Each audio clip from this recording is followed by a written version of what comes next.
क्या बताएं? मैं संतोष दीक्षित एडवोकेट कांग्रेस के विधि विभाग का महासचिव मंडल हूँ। आज ये जो बैठक रखी गई है, आगरा शहर में जो समस्याएं पैदा हो रही हैं, जल भराव की समस्याएं हो रही हैं, बीमारी महामारी फैल रही है, इसके संदर्भ में समस्याएं रखी गई हैं।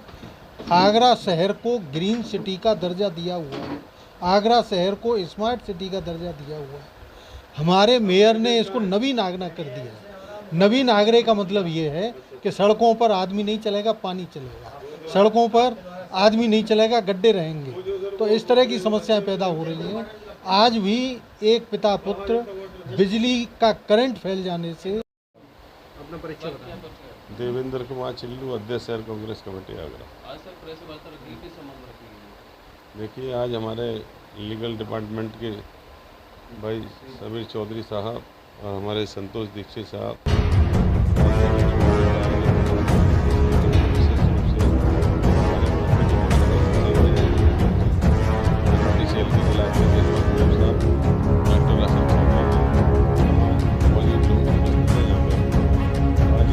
महानगर में जो भी समस्याएं चल रही हैं उसके महानगर से होता है, ऐसा लगता है लाइफ पॉइंट है। आप इसका सर्वे करेंगे, देखेंगे तो ये नाटकीय जीवन लोग जी रहे हैं। नए सफाई की व्यवस्था है, गड्ढे बने हुए हैं,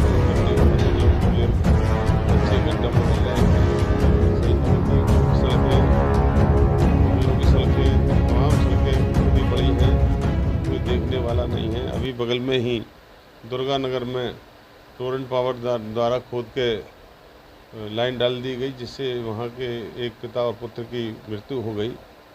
आगरा में इस समय इतने बुरे हालात हैं कि सड़कों पर नाव चल रही हैं।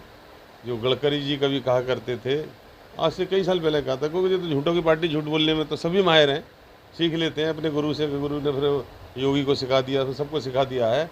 तो उन्होंने कहा था अगली बार मैं आऊँगा तो यमुना में स्टीमर से आऊँगा, दिल्ली से इतना पानी होगा। लेकिन साथियों, अब स्टीमर अब सड़कों पर चलने लगे हैं। ये गडकरी जी का सपना है।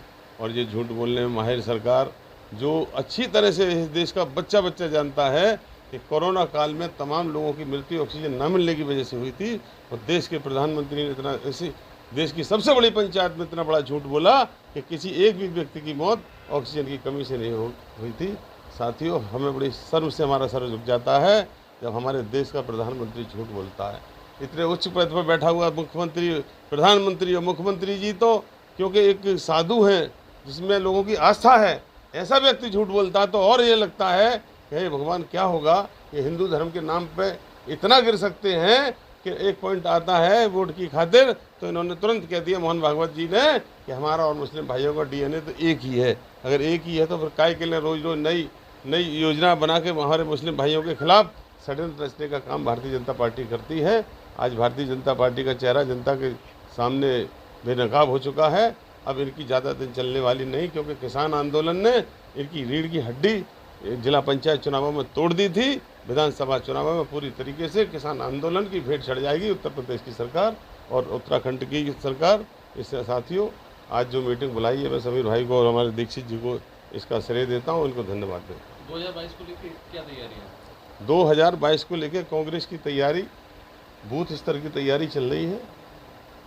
हम लोगों ने अपना संगठन वार्ड स्तर तक पूरे 108 वार्ड आगरा में गठित कर लिया है। हमारे सभी फ्रंटल संगठन अपनी तैयारी में जोर से लग रहे हैं, चाहे विधि प्रकोष्ठ हो, चाहे माइनॉरिटी सेल हो, सारी तैयारियां चल रही हैं। और अब हमारा लक्ष्य बूथ पे हमारी अपनी सेना खड़ी करने का है। उस सेना को खड़ी करके हम 22 को चुनाव जीतेंगे।